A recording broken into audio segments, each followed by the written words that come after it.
Hello everyone, welcome back to the my channel.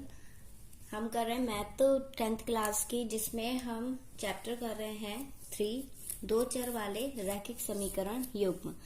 इसमें exercise कर रहे हैं हम 3.5, जिसमें से हम first, second and third question कर चुके हैं। अगर आपने नहीं देखा है तो इससे पहले वाली वीडियो में आप देख सकते हैं। चलिए आगे बढ़ेंगे। आज करेंगे हम फोर्थ क्वेश्चन और कोशिश करेंगे कि सारे पार्ट्स हो जाएं। चलिए करते हैं। सबसे पहले इसमें लिखा है, निम्न समस्याओं में रैखिक समीकरणों के युग्म बनाइए और उनके हल बीजगणितीय विधि से करिए। किसी भी बीजगणितीय हल से क्या रखा है, यानी जरूरी नहीं है कि हमें बीजगणित यूज करना है, हम कोई सी भी यूज कर सकते हैं जो हम पीछे सीख चुके हैं। प्रतिस्थापन विधि, विलोपन विधि और एक ये लास्ट बीजगणित विधि। तो हम कोशिश करेंगे इसे विलोपन विधि से करने की। बाकी आपको बीजगणित सिखा दिए, अब आप बीजगणित से भी करके ट्राई कर सकते हैं, आंसर मैच कर सकते हैं। अगर कोई दिक्कत आए तो आप कमेंट सेक्शन में बता सकते हैं, हम उसके लिए बीजगणित विधि से अलग से करके दिखा देंगे आपको। चलिए शुरू करते हैं। सबसे पहला क्वेश्चन दे रखा है, एक छात्रावास के मासिक व्यय का एक भाग नियत है तथा शेष इस पर निर्भर करता है कि छात्र ने कितने दिन भोजन लिया। जब एक विद्यार्थी ए को जो 20 दिन भोजन करता है, 1000 छात्रावास के व्यय के लिए अदा करने पड़ते हैं, जबकि एक विद्यार्थी बी को जो 26 दिन भोजन करता है, छात्रावास के लिए 1180 रुपए अदा करने पड़ते हैं। नियत व्यय और प्रतिदिन के भोजन का मूल्य ज्ञात कीजिए। तो देखिए, नियत वाले जो क्वेश्चन होते हैं वो बहुत इजी होते हैं, इसमें ज्यादा कुछ कैलकुलेशन नहीं करनी पड़ती है। अब नियत का मतलब क्या है? नियत होता है कोई भी चीज फिक्स है। मतलब अगर आप कहीं किराए पर देखने जा रहे हैं या फिर किसी ऑटो रिक्शा की बात करते हैं, जैसे आप किसी रिक्शा में बैठ गए तो वो रिक्शा वाला ये कहेगा कि आप मेरे रिक्शा में बैठे हो, इसलिए मैं आपसे 5 रुपए तो लूंगा ही लूंगा। बाकी अगर आप जाते हो कहीं पे तो पर किलोमीटर किराया अलग लूंगा। तो वही चीज यहाँ पर है। अगर आपने यहाँ पर रहने के लिए फिक्स करा है या फिर खाना खाते हो या नहीं खाते हो, एक फिक्स किराया है कि हाँ आपको इतने देने हैं। उसके अलावा अगर आप एक्स्ट्रा दिन के हिसाब से खाते हो तो पर डे के हिसाब से आपको अलग देने पड़ेंगे। तो अब यहाँ पर हम वही मानेंगे। सबसे पहले क्वेश्चन नंबर 4 का फर्स्ट, नियत किराया। नियत किराया मान लिया हमने x रुपए, ठीक। और प्रतिदिन भोजन किराया, प्रतिदिन भोजन का व्यय क्या मान लिया हमने? y रुपए, ठीक है। अब क्या दे रखा है कि उसने, मतलब नियत तो फिक्स है, प्रथम शर्तानुसार क्या हो जाएगा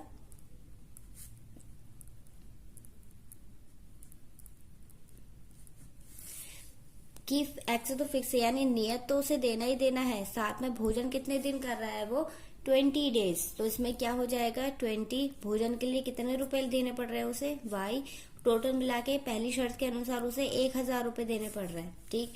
ये तो हो गई हमारी पहली इक्वेशन। ये ध्यान रखिएगा, नियत में हमेशा एक चीज फिक्स रहती है और उसमें किसी भी चीज की मल्टीप्लाई नहीं होती है। दूसरा है, दूसरी शर्त,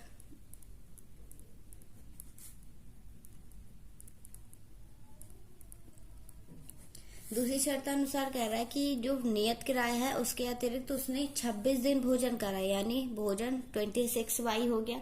और टोटल कितने रुपए दे रहा है? 1180 रुपए अदा कर रहा है। अब हम इसको किस विधि से करेंगे? विलोपन विधि से। इसको मान लेते हैं दूसरी समीकरण। अब देखिएगा, यहाँ पर x खाली है, मतलब हमें सिर्फ कट करना है, कुछ मल्टीप्लाई नहीं करना है। समीकरण 1 माइनस समीकरण 2।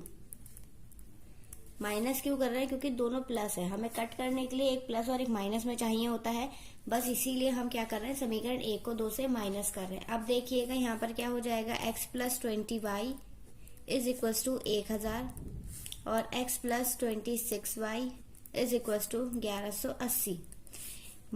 जब माइनस करते हैं तो साइन बदल जाते हैं, नीचे वाले के बदलते हैं, सिर्फ ऊपर वाले के सेम रहते हैं। इसका प्लस है माइनस हो जाएगा, इसमें भी प्लस, ये भी माइनस हो जाएगा, इसमें भी माइनस, ये तो कट गया। अब यहाँ पे प्लस माइनस की कंडीशन बैठ रही है, यानी माइनस के 6y और यहाँ पर माइनस के 180, दोनों में माइनस आ रहा है, कैंसिल हो जाएगा। y इज इक्वल टू कितना आ जाएगा? 180/6, कट गया, कितना आ गया? 30। यानी y प्रतिदिन किराया कितना आ गया हमारा? 30 रुपए भोजन के लिए जो प्रतिदिन दे रहा है वो।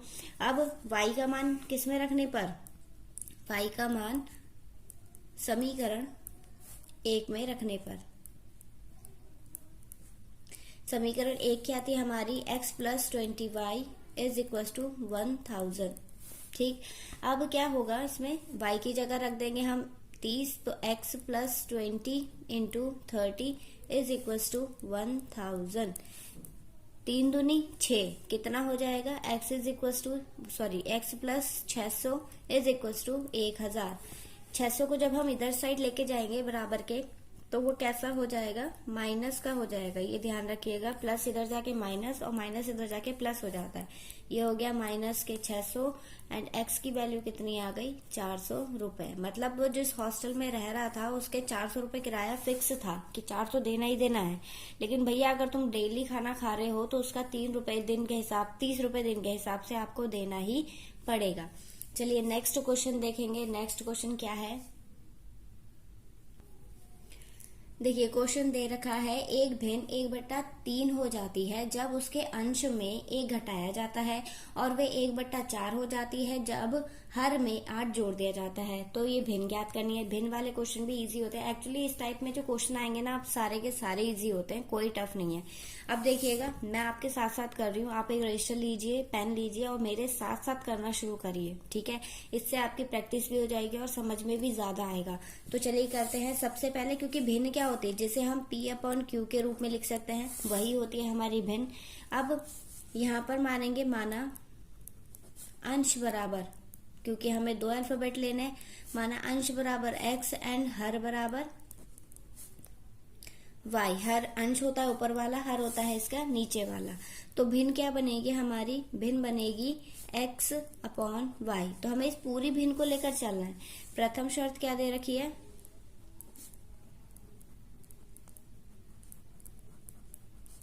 प्रथम शर्तानुसार क्या कह रखा है कि यदि, ये तो पहले भिन्न लिख लीजिए, फिर इसके अकॉर्डिंग हम चलेंगे। क्या कह रहा है कि आंसर जो है वो 1/3 हो जाता है। यानी पहले आंसर दे दिया इन्होंने, फिर कह रहे हैं जब उसके अंश में 1 घटाया जाता है, यानी सिर्फ अंश में 1 घटा रहा है। 1 घटाएंगे, क्रॉस मल्टीप्लाई करेंगे, यानी y की 1 से कितना आ जाएगा y, और 3 की इन दोनों से, यानी 3x - 3। y को इधर लेकर आ जाते हैं, 3x - y is equal to 3। ये हो गई हमारी पहली इक्वेशन। अब दूसरी इक्वेशन क्या है, दूसरी शर्त,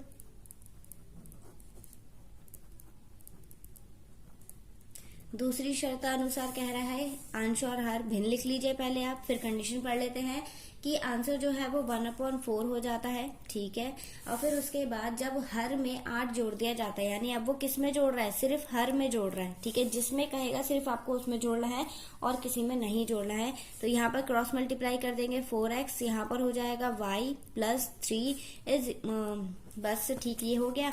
अब इसके बाद y को आप इधर ले जाइए, 4x - y is equal to 3। ये हो गई हमारी दूसरी इक्वेशन। अब क्या होगा, क्योंकि हमारे दोनों में देखिए y सिंगल आ रहा है, माइनस का आ रहा है, यानी समीकरण को माइनस करना पड़ेगा एक को प्लस करने के लिए। तो यहाँ लिखेंगे समीकरण 1 माइनस समीकरण 2।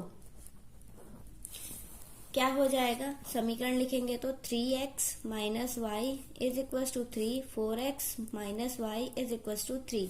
ये हो जाएगा माइनस प्लस माइनस, ये कट गया। यहाँ पे आंसर क्या आएगा, ये 0। देखिएगा यहाँ पर y में 8 जोड़ा गया है, 3 नहीं।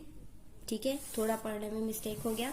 यहाँ पर क्या हो जाएगा 8, क्योंकि ये हर कभी अंश कभी 0 नहीं आ सकता, ये ध्यान रखिएगा। ये भी 8 होगा, यानी यहाँ पर कितना आएगा, 8 आएगा। अब सॉल्व करते हैं इसे। यहाँ पर माइनस करेंगे, माइनस का 5 बचेगा। ठीक, और यहाँ पर 4 में से 1 जाएगा, माइनस का x, माइनस से माइनस कैंसिल हो गया, x कितना आ गया 5। अब x का मान किस में रखने पर, समीकरण 1 में या 2 में, जिसमें आपको कंफर्टेबल लगे आप उसमें रख सकते हैं। 1 में रखने पर, जब 1 में रखेंगे तो क्या हो जाएगा, 3 × 5 -3 is equal to y is equal to 3 पंजे कितना हो जाएगा 15, और यहाँ पर कितना हो जाएगा -3, यानी y की वैल्यू कितनी मिल गई 12। 12 मिल गई। अब हमारी भिन्न क्या बन गई, भिन्न हो गई हमारी 5/12। ठीक है, अगर समझ में नहीं आया तो आप एक बार और रिपीट करके देख सकते हैं। थोड़ा नंबर का मिसअंडरस्टैंडिंग हो गई थी। 3 समझ लिया था मैंने, बट वो 8 है, तो आप उसे उसी के हिसाब से कैलकुलेट खुद करके देखिएगा, आंसर सेम आएगा। ठीक है, अगर नहीं आया समझ में तो आप कमेंट सेक्शन में आराम से बता सकते हैं, कोई दिक्कत नहीं है, आपको दोबारा वीडियो मिल जाएगी। चलिए शुरू करते हैं नेक्स्ट क्वेश्चन। नेक्स्ट क्वेश्चन क्या है देखिएगा, थर्ड क्वेश्चन है इसका। यश ने एक टेस्ट में 40 अंक अर्जित किए जब उसे प्रत्येक सही उत्तर के लिए 3 अंक मिले तथा अशुद्ध उत्तर के लिए, अशुद्ध मतलब हो गया गलत उत्तर के लिए, 1 अंक की कटौती की गई। यदि उसे सही उत्तर पर 4 अंक मिलते और अशुद्ध उत्तर पर 2 अंक कटते तो यश 50 अंक अर्जित करता है। टेस्ट में कितने प्रश्न थे? अब भैया प्रश्न जो है वो उसने 2 टाइप से करे हैं, सही प्रश्नों की संख्या और गलत प्रश्नों की संख्या। तो हम उसी हिसाब से करेंगे। थर्ड पार्ट क्या हो जाएगा, माना सही प्रश्नों की संख्या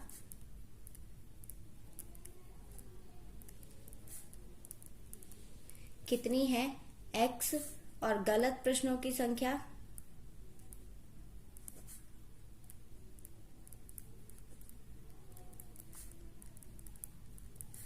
कितनी हो जाएगी y। अब देखिएगा प्रथम शर्तानुसार, ये आप क्वेश्चन अगर इस टाइप से कायदे से कर आएंगे तो आपके नंबर कहीं नहीं जाएंगे, ये तय है। ठीक है, अब देखिएगा यश ने 40 अंक अर्जित करे, यानी उसे टोटल कितने मार्क्स मिले हैं, टोटल दिए हैं गए हैं उसे 40। कंडीशन क्या थी, सही प्रश्नों के लिए उसे कितने नंबर मिल रहे थे, 3 अंक, यानी सही प्रश्न तो उसके हर बार यही रहेंगे ना, तो ये हो जाएगा 3 इंटू x। अब इंटू क्यों कर रहे हैं हम, मतलब इसे आप 3x डायरेक्ट लिख सकते हैं, क्योंकि आपका जैसे एक पैकेट 5 रुपए का है तो 5 पैकेट आप 5 से मल्टीप्लाई करके 25 रुपए देकर आएंगे। वही चीज यहाँ पर है, एक प्रश्न के लिए उसे कितने अंक मिल रहे हैं, 3 अंक। हमारी टोटल प्रश्नों की संख्या कितनी है, x, इसलिए यहाँ पर कितने मिलेंगे, x नंबर मिलेंगे, यानी x के साथ 3 से मल्टीप्लाई करके टोटल नंबर पता चल जाएंगे। ये तो हो गई सही प्रश्नों के, लेकिन उसने गलत भी करे हैं। गलत के लिए ध्यान रखिएगा माइनस लगता है, क्योंकि वो नंबर काट रहा है, जब काटता है तो माइनस करेंगे, 1 अंक कट रहा है यानी माइनस के y, तो हम इसे लिख सकते हैं 3x minus y is equals to 40। ये हो गई हमारी पहली समीकरण। अब देखिएगा दूसरी शर्त क्या है हमारी,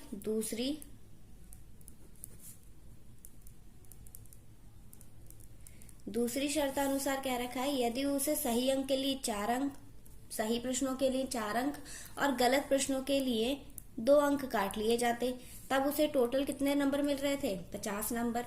तब इसमें देखिएगा 2 कॉमन निकल रहा है, हम 2 को बाहर निकाल सकते हैं, तो ये हो जाएगा 2x माइनस के y is equal to 25 into 2 से 2 कैंसिल हो गया। इक्वेशन क्या बन गई हमारी, 2x minus Y is equal to 25। ये हो गई हमारी दूसरी विधि, वो दूसरी इक्वेशन। अब हम इसे उसी विधि से सॉल्व करेंगे, विलोपन विधि से। चाहे आप इसे किसी भी विधि से सॉल्व कर सकते हैं, कोई दिक्कत नहीं है, आंसर हर बार क्या होगा, सेम आएगा। यहाँ पर समीकरण 1, क्योंकि दोनों माइनस आ रहे हैं तो हम क्या करेंगे, घटा देंगे, माइनस समीकरण 2। जब घटाएंगे तो क्या हो जाएगा, 3x minus Y is equal to 40, 2x minus Y is equal to 25। घटाएंगे, सारे साइन बदल जाएंगे और ये कट गया। यहाँ पर 3 में से 2 जाएगा 1x, और यहाँ पे 40 में से 25 जाएंगे, बचेगा 15। यानी सही प्रश्नों की संख्या कितनी है हमारी, 15 है। अब गलत प्रश्नों की संख्या भी निकाल लेते हैं, तो x का मान समीकरण 1 में रखने पर या फिर 2 में, जिसमें आपको कंफर्टेबल लगे उसमें रख दीजिएगा। रखने पर क्या हो जाएगा, x यानी 3 into 15 minus Y is equal to 40, यही हो जाएगा। यहाँ पर 15 तिया 45 होता है, ठीक। 40 को आप इधर लेकर आएंगे क्योंकि y माइनस का हो रखा है, इसको आप इधर लेके जाएंगे, ये प्लस हो जाएगा। 40 को इधर लाएंगे, ये माइनस हो जाएगा, यानी गलत प्रश्नों की संख्या कितनी थी उसकी, 5। ये आ गई गलत प्रश्नों की संख्या। तो आई होप आपको समझ में आया होगा, और वीडियो अगर अच्छी लगी हो, कुछ भी समझ में आया हो, तो वीडियो को लाइक करना ना भूलें, और चैनल पर अगर आप नए हैं तो चैनल को सब्सक्राइब जरूर करें, ऐसे ही इजी वे में क्वेश्चन करने के लिए। चलिए नेक्स्ट क्वेश्चन देखेंगे। नेक्स्ट क्वेश्चन क्या है हमारा, देखिएगा नेक्स्ट क्वेश्चन है हमारा, एक राजमार्ग पर 2 स्थान A और B 100 किलोमीटर की दूरी पर एक 100 किलोमीटर की दूरी पर है। मतलब मान लिया दो स्थान है, ये हो गया हमारा ए, ये हो गया हमारा बी। ठीक है, अब दो कार ए से और दूसरी कार, जो दो कारें हैं, एक ए पे खड़ी है एक बी पे खड़ी है, तो एक ही समय पर चलना प्रारंभ करती हैं। विभिन्न भिन्न चालों से एक ही दिशा में चलती हैं, वो 5 घंटे पश्चात मिल जाती हैं। मतलब यहाँ पर जो है इनकी डायरेक्शन सेम है, ये भी इधर चल रही है, ये भी इधर चल रही है। 5 घंटे बाद एक कहीं यहाँ पॉइंट पे मिल रही है, इसको मान ले रहे हैं सी। ठीक, अब सबसे ज्यादा दूरी किसने तय की होगी? ए ने, और कम दूरी किसने तय की होगी? बी ने। इनके बीच की जो डिस्टेंस दे रखी है वो 100 किलोमीटर दे रखी है। अब आगे दे रखा है इसमें यदि वे विपरीत दिशा में चले तो 1 घंटे पश्चात मिलती है। मतलब विपरीत दिशा क्या होगा? ए तो इधर जा रहा है, लेकिन बी अब की बार किधर जाएगा? इधर जाएगा। ठीक है, तो यहाँ लिखेंगे माना पहली कार की चाल क्या हो जाएगी? x किलोमीटर प्रति घंटा। ठीक, और दूसरी कार की चाल क्या हो जाएगी? y किलोमीटर प्रति घंटा। अब देखिएगा, क्योंकि हमें सिर्फ ये डिस्टेंस पता है, ठीक है, यानी हम क्या कर सकते हैं, इसकी जितनी इसने दूरी तय की उस दूरी में से इस दूरी को ही तो माइनस, जितनी ए ने तय की है उस दूरी में से हम बी की दूरी को ही तो माइनस करके ये निकाल सकते हैं। तो हम वही करेंगे। ए द्वारा तय की गई दूरी, ए द्वारा तय की गई दूरी क्या हो जाएगी? दूरी का फॉर्मूला क्या होता है आपका? चाल बराबर होता है दूरी बटा समय। जब दूरी निकालेंगे तो समय की चाल से मल्टीप्लाई करवाएंगे। कितने घंटे ले रहे हैं दोनों? पहली कंडीशन में 5 घंटे, तो यहाँ हो जाएगा 5x। ऐसे ही बी द्वारा, यानी बी, हमने कार का नाम बी रख दिया है फिलहाल के लिए, क्योंकि उन्होंने कार नहीं कह रखा है। इसकी दूरी क्या हो जाएगी? 5y। अब यहाँ पे हम क्या कर रहे हैं? x में से, यानी a की डिस्टेंस में से 5x माइनस 5y। माइनस क्यों कर रहे हैं हम? क्योंकि हमें सिर्फ डिस्टेंस यहाँ से लेके यहाँ तक की पता है, तो वो हम तभी निकाल सकते हैं जब इस दूरी में से b वाली दूरी जो चली गई है वो माइनस करेंगे। ठीक है, इज इक्वल टू कितना आ रहा है? 100 आ रहा है माइनस करने पे। 5 को आप कॉमन निकाल लीजिए, यानी 5x minus Y is equal to 5 into 20।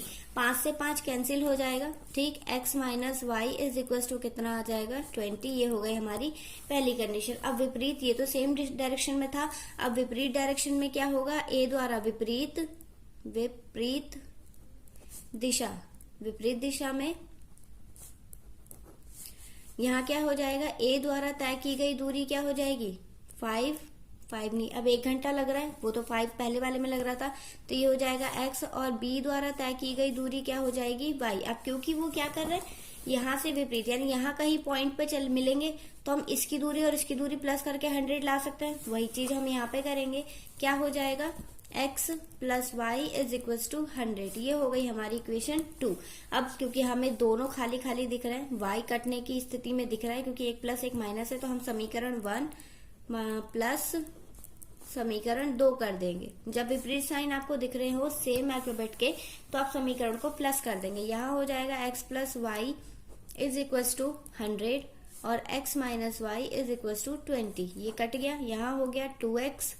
ठीक, 2x और यहाँ पर कितना हो जाएगा? 120। x इज इक्वल टू कितना आ जाएगा? 120 अपॉन 2, कट कर आ गया 60, यानी x कितना आ गया? 60 kilometre per hour. 60 kilometre per hour. अब y की वैल्यू क्या, कैसे निकालेंगे? इस वाली वैल्यू को आप इन दोनों समीकरण में से किसी एक में रख दीजिए। तो हम इस वाले समीकरण में रख दे रहे, सेकंड समीकरण में, समीकरण 2 से। अब यहाँ पर x माइनस y है, तो x की जगह पे तो 60 आ जाएगा। ठीक, minus Y is equal to 20। y is equal to क्या हो जाएगा? y तो इधर चला जाएगा, यानी 60 माइनस 20 कितना आ जाएगा? 40 किलोमीटर पर आवर। यानी हमारी पहली कार की चाल जो है वो कितनी है? 60, और दूसरी कार की चाल कितनी है? 40। तो आई होप आपको समझ में आया होगा।